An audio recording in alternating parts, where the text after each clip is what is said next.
Welcome along. I'm James Olley. I'm joined by Mark Ogden and Rob Dawson. How are you both? Good Christmases?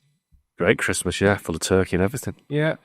For full disclosure here, we are actually recording this podcast before Christmas. So as we record, Pep's still 3 games away from the 500-game milestone. And given the run they've been on, I guess there's a little bit of doubt about whether he's going to get there. But regardless, there is a lot to talk about. Joining us today, we've got Bill Connelly, who's been looking at the data of Pep's time in charge. Bill, thanks for joining us today. The piece that you've done that's on the ESPN website, what's the data telling you about what's gone wrong in this last few weeks and months? Well, I mean, the biggest thing is that things have genuinely gone wrong. There is nothing you can find here over these last 7-8 years that compares. The only thing you can compare this to is, a stretch in October and November of his first year. And then again in April, they started struggling late in the season. And this is still much worse than that. This really was, I don't know at what point you began to believe it was something different. I know 3, 4, 5 matches in, I'm just, I'm not falling for this. It's all going to right itself, but it just keeps getting worse. The defensive numbers are, XG per shot, worst in the league, worst in the last 8 years in the Premier League. Just things like that are as bad as we've ever seen, really. And it's pretty jarring. It's been, we're used to cycles for everybody, but this is completely different than anything a Pep Guardiola team has ever seen. If there's one thing from the data that stuck out to you more than anything else, that maybe City fans would look at as one of the biggest indicators that things have gone wrong, what would you say to them? It's the defense. The attack numbers aren't amazing right now by City standards, but they're still within a given range. But over a 10-game span, I think the worst XG allowed average was 1.3, and now it's 2.1. Heading, and again, we're recording this before the 500th match, so who knows what will happen in these next couple of matches. But no, it's 62% worse than any other 10-game span that we've seen with Guardiola at City, and all the other worst 10-game averages are the ones right before this one. So that really is everything. We're used to seeing, when the transition defense isn't quite up to speed, we're used to seeing them giving up bigger chances, but this isn't even transition defense. The counterattack numbers aren't any higher than they've ever been. It's just defense or opponents just figuring out how to carve straight through that midfield and create good opportunities in their kind of their regular build-up attack. And this is completely different. Bill, is it a thing about age? Because I'm looking at the players that have had most numbers in Pep's time at City, and the top 5 are all of 30, and they're all still there. Kevin De Bruyne, Bernardo Silva, Ederson, Kyle Walker, Ilkay Gundogan, who's come back from Barcelona after, a year on the beach would be harsh, but he's had a year in a less intense league, and he's come back to the Premier League where it's much harder. He's not adapted. So is it a case of just City just got old at the same time, and that's what's catching up with them?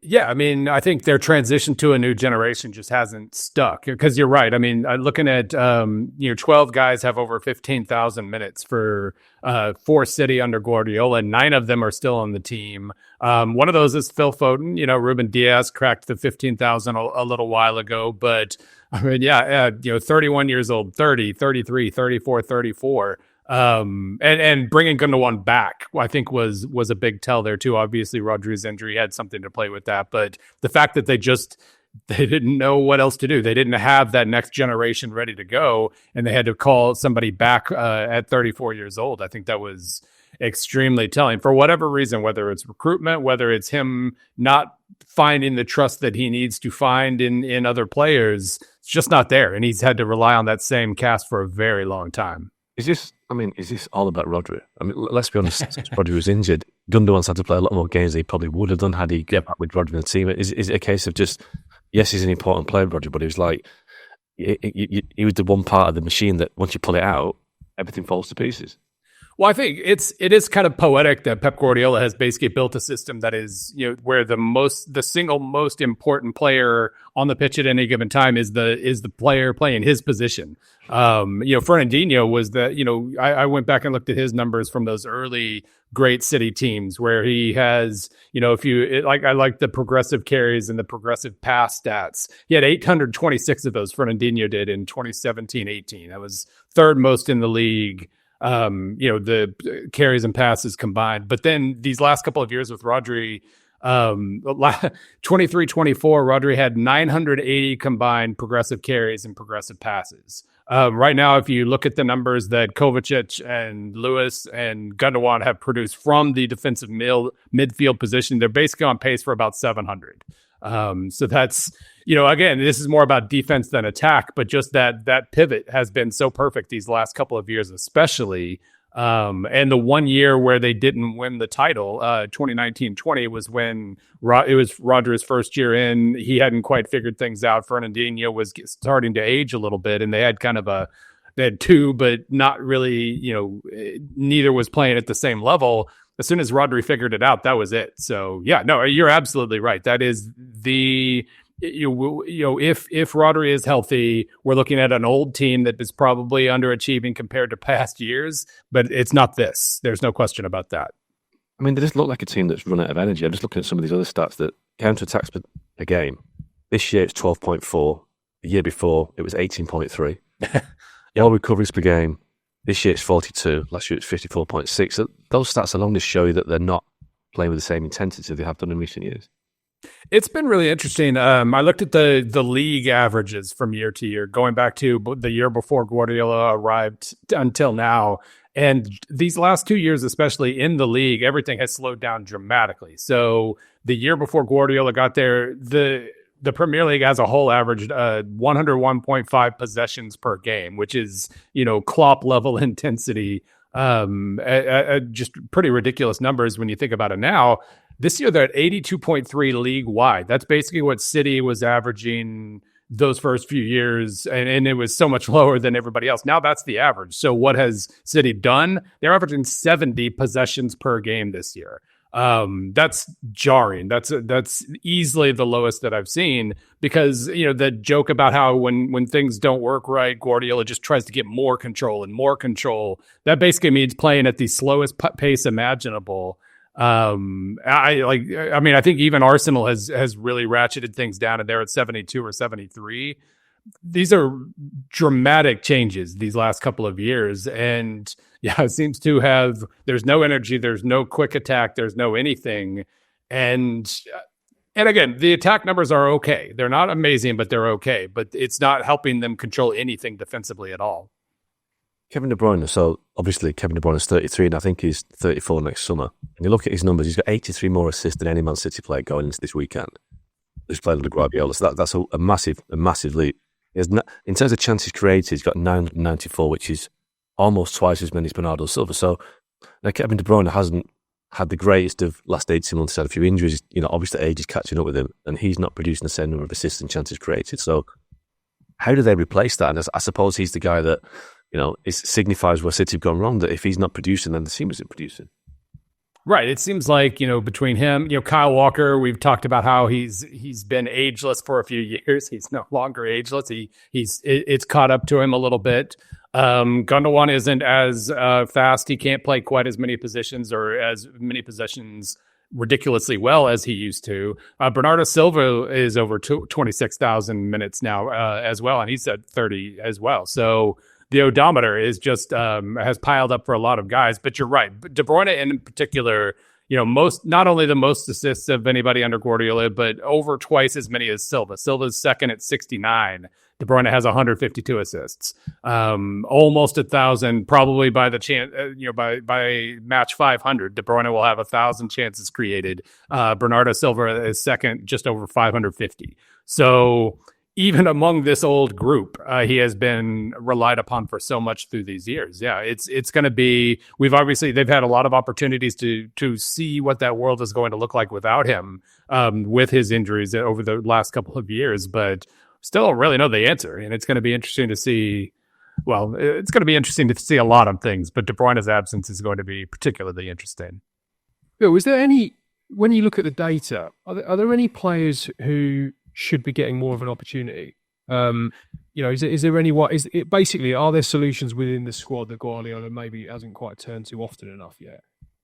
Well, that is kind of the interesting thing is it feels like there have been enough other injuries. Obviously, Rodri has been the defining absence, but in adjusting for that, and if he wants to play Ake somewhere other than center back, he really can't because he doesn't have enough center back. So it does seem like just getting the rest of the squad healthy will absolutely help. So we can actually see what his vision is. I think that's the most interesting thing right now is we don't even know how he wants to fix the current problems because he's just playing who he has to play.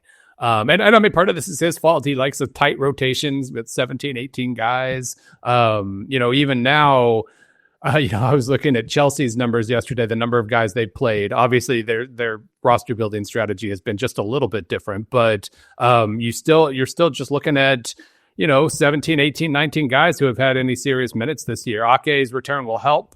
John Stones wants to be healthy for an extended period of time. That'd be great. But no, the most interesting thing right now is we don't even know what he wants his plan to be because he's just playing the guys he has available.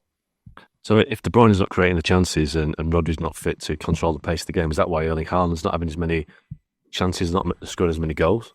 Well, and people looking into, are they too reliant on him to begin with? I think that's absolutely true. The percentage of shots that he's taken has been kind of wild this year. But no, I mean, I think, Silva has done a pretty good job in terms of chance creation and things like that. But it feels like, the attack as a whole has just been really, really disjointed, whether it's, Doku being really good at one very specific thing, but not necessarily, creating a lot of chances from that. He's really good at winning 1v1s and advancing the ball. But once it's advanced, they're getting more shots blocked than ever right now. It's a lot of things like that. I do think that they have rebuilt their attack to around one guy, but it's obviously not helping him very much right now because his shot totals are even lower. Like they were never high, like his touches and whatnot. They're as low as they've been right now. It just feels like there's been one giant alteration to the machine, but then all these other little things haven't really worked either. So, Bill, do you think we'll be having this conversation in another 500 games time, or are we seeing the City team run out of steam right now? No, it's obviously they're going to, we'll see how many players they end up adding in January. It sounds like it's going to be 2, 3, 4, and it was desperately needed. So we'll see. So 500 is probably a lot, I would say. But obviously, even besides the roster itself, they've got plenty of other things to worry about. But yeah, it's unlikely that he gets to 500 once, much less twice. So we'll see what he's doing in 8, 9 more years. Thanks for joining us today, Bill, and hopefully Pep Guardiola gets a chance to read your piece on the ESPN website. Okay, so let's get into Pep Guardiola a little bit more. Where I'd like to start this conversation is, are we enjoying this? And by that I mean, is it an interesting, sort of fascinating challenge to see one of the greatest managers of all time going through something he's never experienced before? Or is this actually quite sad that we're seeing one of the best Premier League teams in history almost fall apart in front of our eyes? There's definitely a fascination to it. And I would liken it to pro golfers at the Open hacking round in the wind and the rain and, taking 3 shots out of the rough like any normal golfer would.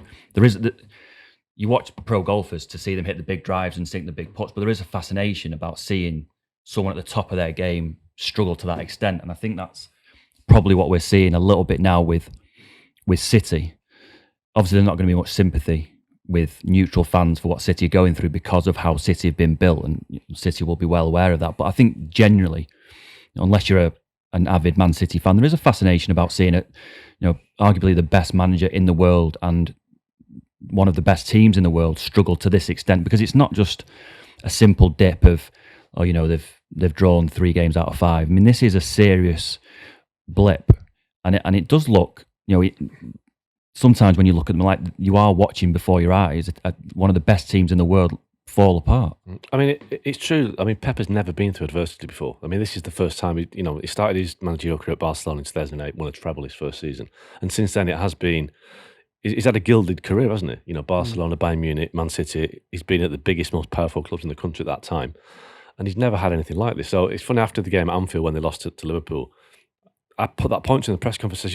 you've never been in this situation before. What is it like? And he kind of ducked it by saying, well, the wine doesn't taste as good as it normally does. And he hasn't yet acknowledged that he's in a real kind of crisis. He hasn't acknowledged that he's in a situation whereby he might not have the skill set or the tools to get out of it because he's never been here before. I can't think of his biggest crisis before this crisis in inverted commas would have been, is it losing 3 games at Bayern Munich? And it's just first season at City was tough. City, we don't coach tackles after the Leicester game where they were well beat and he looked a little bit rattled. The Claudio Bravo, but obviously that was still very, very early. This is different. And he knew then as well that he'd been given the license by City's owners to completely rip it up and start again. But you're right, I mean, finishing 4th that first season, if you look at that league table, I think there may be a point or goal difference ahead of Man United. So if he'd missed out of the Champions League, but still, this is something that is just off the scale. And I don't know if he knows how to deal with it, because I was in Turin for the Juventus game when they lost, and he had Gundogan and De Bruyne in midfield. And we've spoken about their age a lot now. And Pep keeps saying they're not an old team, but they are an old team. Gundogan's 34, De Bruyne's 33. They played 90 plus whatever minutes, 95 minutes against Juventus. He waited till the 87th minute to make a change, and it was Matheus Nunes on for Jack Grealish. And then 4 days later, the Manchester derby, he's starting to midfielder De Bruyne and Gundogan. I couldn't believe it that he's not. Now, obviously, he's got injuries. People like John Stones are missing, but where is Pep's kind of innovation here? Where's his genius in the sense that he's seen a problem and made it go away? Forever, his teams has always been about having the best players in the best team, and he's just go out and play. And now he's going to have to think about it as a coach. I haven't seen any. Well, there is innovation. He won the league without. No, I mean now in this situation, where is his innovation now? Where is his plan? What is he doing different now that he's never done before? Do you know what I mean? What I'm saying? Yeah. He's not done anything different in this situation. It's almost like he doesn't know what to do. And we can't believe I'm saying that about Pep Guardiola, but perhaps because he's had such a brilliant career at the biggest, richest, most successful clubs, he's in a situation now where he's having to manage like Sam Allardyce, and he don't know how to do it. One of the biggest surprises, I think, is, I mean, I know we've crunched the numbers, but is the mentality issue of conceding leads. You think about the final game, obviously the Manchester derby. Okay, I understand the argument. I mean, if we're talking about them being an old side, they're still a very experienced side as a result of that, right? So they go hand in hand. And yet, what we're seeing is a quite shocking game management, right, repeatedly, time and again, and just the absolute sort of brittle, fragile nature of this side. That the moment they concede, they just seem to collapse. I mean, where has that come from? Because we're not talking about, we've got rid of these players and there's a new group who don't know the league, don't know, City, maybe they're 20, 21, 22. This is an experienced, aging group who you would think when they get themselves into a winning position would know how to hold on to it. I think that's the biggest indicator that something is seriously wrong. Obviously, you can look at the data columns and, you're conceding too many goals, you're not scoring enough. That's obviously a recipe for disaster. But the biggest indicator for me, you mentioned the Manchester derby there, but also that Feyenoord game when they were winning 3-0. Pep Guardiola City do not surrender 3-0 leads ever. They've gone 3 and 4-0 up and then conceded 1 goal, and they've just you can see Pep Guardiola on the touchline, and he just goes, right, shut this down. Well, they keep the ball for an hour. I'm sick of this game now. We're finished. We're not playing anymore. We're going to take our ball and we're going to go away. We're going to win 3-1, and they just couldn't do it against Feyenoord. And I thought it was even more obvious in the Manchester derby, in that they work so hard in a really tough period to get themselves ahead in a really tight game, and you concede a late penalty because of a mistake. It happens. Mistakes happens in all games to all players. But after that, I thought that we'd see Pep Guardiola on the touchline to his players and say, "Look, if we can't win it, fine, but we don't lose. So just keep the ball for 5 minutes and we'll just go. We'll take what we've got." And they couldn't do it. There was no pressure on the ball when Martinez walks up to the halfway line. He plays that long pass. It travels so long in the air. You've got Amad Diallo, it's a good run, but it's not a particularly clever run. It's just in behind Vardiol, who's completely out of position. And it's a decent finish. But City, for the first time ever, sat in the press box, and we were sat next to each other. For those final sort of 3 or 4 minutes, they looked rattled. And I genuinely don't know why that is, because that's nothing to do with the run that they're on. Because you've just said there, they've got experienced players like Walker, Gundogan, De Bruyne I don't think was on the pitch at the time, but all these serial winners, you would think that the one thing that they've got is the mentality to say, look, and the game management to say, look, let's just dig in. Let's just put our foot on the ball and we'll just end this game now. And they couldn't do it. But they've stopped pressing. They're not pressing up front now. As you mentioned the Martinez situation where he was free to send the ball. So they're not working as hard as it used to be up front. And they are so susceptible to pace on the counter-attack because Kyle Walker's not got any pace anymore. So Diallo, that goal that won the derby was won. The Feyenoord game, I think on each occasion that the pace of the Feyenoord counter-attack. Runners in behind. Absolutely. And they can't handle that. So all of a sudden, I think the players know. I mean, I feel like Nostradamus. I was sat there at half-time of that game thinking, what's going to happen here is that United will get into this game in the second half and City will be holding on for the last half an hour because they haven't got the legs. And it sounds like you're just dismissing a group of players, they haven't got the legs, but they really haven't got the legs. And I don't know if it's because, they've had so much intensity over the last 2.5 years. They've been in every competition and international competitions. And whether this season is just one season too far, but if that's the case, this season's got 8 months to go for Man City because they're in the Club World Cup. It could go until the middle of July. And if you're one of the City players, now you're thinking, oh, and even Guardiola, you look at him thinking, how on earth are they going to sustain themselves through a difficult winter to be able to play in July? And we're talking in a minute about potentially bringing players in January, which won't be as easy as people think, but they need to bring somebody in. Just on that point, I interviewed Bernardo Silva in August a couple of years ago, so he'd just come through what would have been their pre-season training, and it was in a small talk before we actually started the interview, and I said, you've just done another pre-season with Pep, what's that like? And he went, it's hard, I'm exhausted, and he wasn't joking, and that was 2 or 3 years ago, and this is the same group of players are having to deal with the same manager. Now, Pep Guardiola is obviously a genius, but he's incredibly intense in the way that he operates, the way that he speaks to his players. That has got to be really, really tiring, especially for that core of players who have been with him for 5, 6, 7 years. And you talk about a lack of energy and a lack of, they can't press anymore, the lack of legs, but it's also there's got to be some kind of mental fatigue there as well. Though? That changes something because Pep said after the Euros, he basically said, I don't want to see my players again until they want to see a ball. And he made it clear that, I think a lot of his players were in the Euros to the semi-finals to the final, so a lot of them didn't go on the summer tour. And he did make that point. That was a quote. I don't want to see my players until they're ready to see a ball again. And a lot of players didn't come back until late August, early September. So I don't know if they had the same pre-season or the same intensity and they're paying a price. I know it happened at Chelsea under Jose Mourinho. They had a terrible pre-season. It was the season that Jose got sacked. So they won the league. And then I think he was sacked after a game at Leicester. They were so far off the pace because they weren't fit enough. Whether that's happened at City, they haven't had the same pre-season because they were unable to. But if that's the case, they're not going to catch it up. Do either of you think there are any issues in the camp? And I'm thinking specifically of Kevin De Bruyne here because we know that obviously there's a contract situation in the background, but my mind goes back to Anfield when he doesn't come on, and he's not getting any contracts. But he's a big personality in that team. Rightly so. One of the best Premier League, if not the best Premier League midfielder there's ever been. Certainly up there. Is there? Do you think there are issues? Maybe between him and Guardiola, or Guardiola and some of the other players. I don't think that. I mean, Pep has been on record as saying that there's no personal issue with. I think they've got quite a difficult relationship in the terms of how they are as characters. But I think they've managed to make that relationship work. I think you're right to point out that De Bruyne is obviously out of contract at the end of the season, and it's a big 6 months for him. I think City maybe will be looking at his injury record and thinking, do we really want to invest that amount of money again in someone who has had 2 really big injury layoffs? He started talking last summer about leaving, didn't he? So he's already, There were other sides. The Edison thing in the summer, and towards the end of last season, Stefan Ortega comes in for that game at Spurs. I think you were at, and he makes that huge save. Pep Guardiola, praises him to the ends of the earth and said, "Oh, he's the reason we've won." Essentially, he's the reason why we've won the league because it's such a big game. Edison apparently is not particularly thrilled, and then Guardiola has to come out in the next press conference and he's asked again about Ortega, and he says, well, I'm not going to talk about Ortega. I want to talk about what Edison has done over the last sort of 4 or 5 years. Then you've got a situation where Edison is actively trying to leave in the summer. It doesn't happen. These things, these little sort of details haven't really happened to Pep. But they haven't. The point is though, they have happened, but they haven't hung around. So with De Bruyne, been dealt with very quickly. This one hasn't. Yeah, with De Bruyne, obviously, not starting a game at Anfield just looks crazy, right? That looks as though there's got to be something else going on there. Yeah, okay, he's had fitness issues, whatever.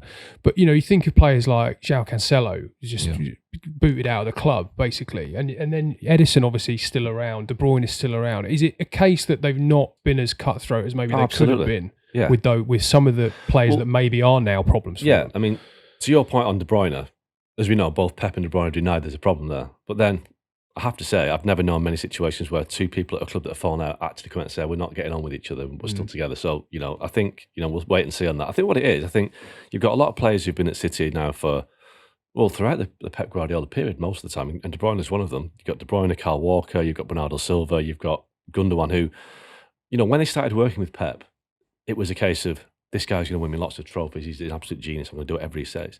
But they've won all those trophies now. So it's almost like, well, I've flogged myself for 7-8 years. I know exactly what I've won. I can't handle this intensity. I need to be treated differently now. I need a different approach. And I think the point about should they have moved these players on, I think they took their eye off the ball in two summer windows, whereby 18 months ago, that would have been, they won the treble. They let Gundogan go. Great decision. Right decision. Brought him back. Terrible decision. They could have let De Bruyne go then because his injuries just started to stack up. He had a good season last year, but De Bruyne is clearly being affected by injuries. But what's happened is, when they let Gundogan go in 2023, if they'd moved a couple more on, they wouldn't be in a situation now where they've got 4 or 5 that look like come to the end of the road. And they might have kept Cole Palmer. Yeah, absolutely. And they might have kept Tosin. They might have kept Romeo Lavia. Yeah. You know, there are kids who've gone on and done very well elsewhere that maybe they look like they got a good price for at the time. Absolutely. That actually could be the cornerstones of this new team. So they were just kind of maintaining the squad then, but now they're plugging gaps. And it's hard to plug 4 or 5 gaps at once, isn't it? Because, I mean, you look back to the end of the Man United era under Sir Alex Ferguson, Rio Ferdinand, Nemanja Vidic, Patrice Evra, Paul Scholes, Ryan Giggs, Michael Carrick to a certain extent. All of a sudden, these guys have to be replaced. And United tried to replace them. They couldn't do. Each time they signed an inferior player. And that is a danger that City face now because, let's say that they brought in Mateus Nunes to replace Gundogan, which hasn't worked out. So once you start signing players that aren't as good as the ones that they're replacing, it happened to Liverpool back in the 90s, it's a long way back. And I think City are at that point now where, unless they get it right in January, and that is debatable because they've got... So what are they going to do in January? Because they've made some quite positive noises about going to splash the cash. I mean, so they announced last week their financial results, and they basically made a profit of £139 million on transfer dealings this year. But they've got a huge war chest of profit because they haven't spent much in the last 2 years. So they've got money to spend and sold a lot of academy graduates as well. Yeah, so they've got a big transfer kitty, as they say. But they are wanting to bring players. And the 2 names that I've had mentioned to me, I'm sure you've heard the same: Martin Zubimendi at Real Sociedad and Bruno Guimaraes at Newcastle. Now, Zubimendi didn't go to Liverpool in the summer for whatever reason. I think it's very hard to get players at Sociedad and Bilbao, as we know. But for that to happen, I'd imagine Liverpool will be back in for Zubimendi. If it's an indication that he'll leave, they'll be back in for him. So what is the most attractive option to Zubimendi? Liverpool or Man City? It's debatable. But the bigger question for me is that we still don't know the outcome yet of the 115 charges and what... City deny all the charges, we know. It could go either way. If City are hit with a massive points deduction, probably apply next season. But if they're out of the Champions League, maybe not even the Premier League or way, way down the table, these players that might sign in January will be thinking, well, I don't want to stick around for that. I want to be in the Champions League next season. What assurance is going to give me that I can move on? City can't give anybody a relegation clause or a non-Champions League clause. If they give one player that, the whole squad will want one. So if they're bringing people in January, they're going to have to get over that hurdle. And it's not as easy as people think. It's not just a case of throwing money at somebody because people like Zubimendi and Guimaraes will have other offers. Well, and we should just update on the case that the hearing is now finished and the verdict is due. Well, I mean, it was originally going to be due sort of early, mid-January. It now sounds like it might be later, February, maybe even March. So nobody who's signing in January can do so with any clarity around what league they're going to be playing in next year or what constraints are going to be placed on City in the future. And it may even run into the summer as well because the appeal process could take forever. That's what I was just going to say. That's the issue they've got, that players want clarity. So it's exactly the same when the Super League happened and the players were being threatened with not playing international football. They go and say, well, I want to know where I'm going to be playing in the next season. And if you can't give them any clarity, you are going to struggle to sign players. I mean, I know that the Premier League's view is that they want this resolved with the appeal this season. Their aim and their intention is to try and get this whole thing wrapped up so it doesn't bleed into another year. But if City are found guilty in a particularly, if a lot of those, the majority of those charges they're found guilty on, they're going to appeal them. And that appeal, the more appeals there are, the longer it goes on and the more it can go into the summer and next season. It's very difficult to see it being a clean sort of finale one way or the other. But aside from the lack of signings, no senior outfield player signed a new contract at City since Kyle Walker in September 23. So even the current squad aren't committing their long-term future to the club. So I think Pep's new contract, if he sees it through, expires in 2027. Between now and 2027, 18 Man City players have got contract renewals. Now, we're getting to the point that the 2025 guys are entering the last 6 months of the contract. The 2026 guys are approaching that really significant point. Who's in that group? Do you know? I can't remember, but it's. I did do a piece on it about 2 or 3 weeks ago, but I know that it's Haaland and Foden for 2027. Now, people like Haaland and Foden, you have to start doing them now. You can't get to 2026. So they've got a huge backlog of contracts backing up that need to be sorted out. Chiki Baguristan, the director of football, is leaving. Hugo Viana's coming in from Sporting Lisbon, who, the success at Sporting has been finding players like Victor Gyökeres from under the radar. They haven't been signing Man City players. So they've got this whole change that's coming at the club right now. They've got a lot of players whose contracts are up next summer and in 2026. I think, you got the backlog of John Stones, Ruben Dias, Haaland, Foden, all these players in the next 2 years have got contract situations. So they've got a lot to do in terms of bringing people in and keeping people. And it's, like I said, Kyle Walker was the last one, September 23. That's a long time for Club of Man City to not do a contract. And Pep's future is far from certain. And I know that there's kind of a talk that's all been resolved with this 2-year contract, and that's put that issue to bed. Well, there are lots of people at City who don't expect Pep Guardiola to be at City at the end of that contract. That there was a kind of a sense that the talk and the speculation around his future, the constant questions in press conferences were just getting so frustrating that it was kind of overshadowing everything, that they wanted to kind of show people that he was committed to the cause.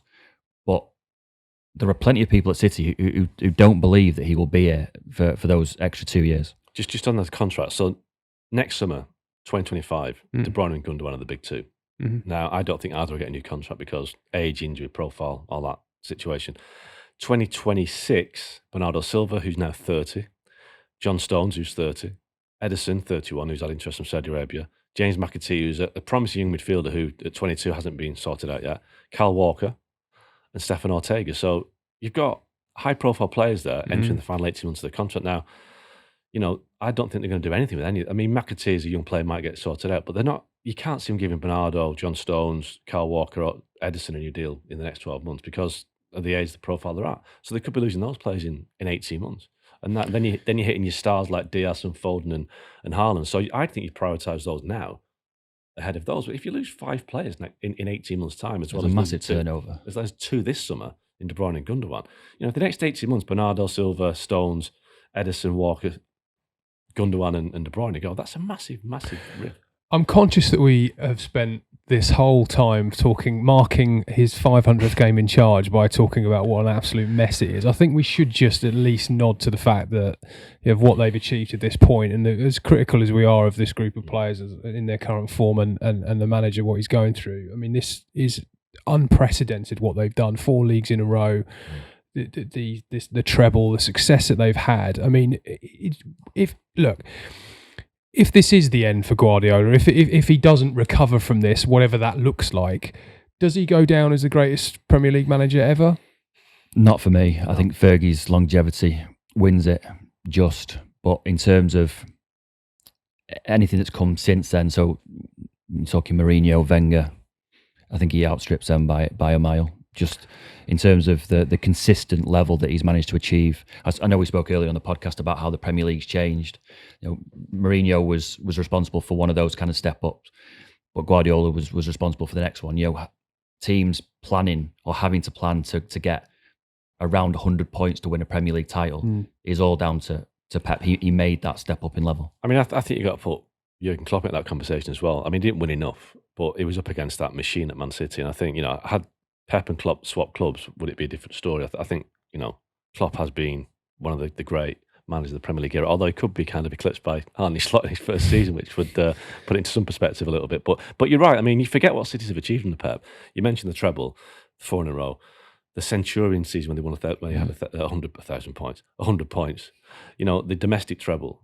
Which no one had ever done. No, yeah, exactly. There's so many things that you kind of forget because they've been so successful. You forget the magnitude of their achievements. They've basically rewritten the record books. Yeah, and I think you also forget from an aesthetic point. I mean, I know a lot of people. I guess you guys watch them more than me, so maybe some people find them boring to watch when they're in their pomp. I guess because I'd see them, I don't know, 10, 12 times a season, maybe less. When you see their high line, like where their back four are. Yeah. And the control that they have and the risk that they take in their game, I just remember the first few years of City in the Premier League under Guardiola. You go to City and it's like nothing you've ever seen. The defensive lines were 20, 30, 40 yards from where most other teams were. It was ridiculous how they penned teams in, and the press was relentless, and the quality on the ball.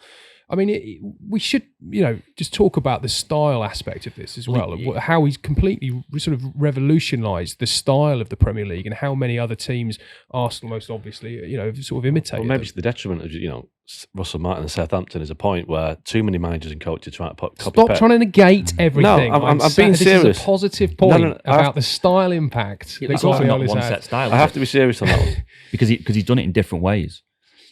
He's built different teams in the way that Fergie built different teams, but Pep has done it in different ways. That first team was all about wingers, pace out wide with Sane and Sterling. Then he changed, and we mentioned before he did it without a striker, with a false nine. Then he had Haaland, who's broken the Premier League goal scoring record. So it's the defined principles that every team is kind of asked to fulfill. But he's also done it in very different ways, which I think is to his credit as well, because it's not just one way, or his way or the highway. He has looked to kind of adapt and evolve and do it in different ways. You're right. I mean, they've been utterly dominant, but for me, the most exciting Man City team I've seen was the Mancini team. They won it for the first time in 2012. The 6-1 at Old Trafford. They put, I think, 5 or 6 at Tottenham that day.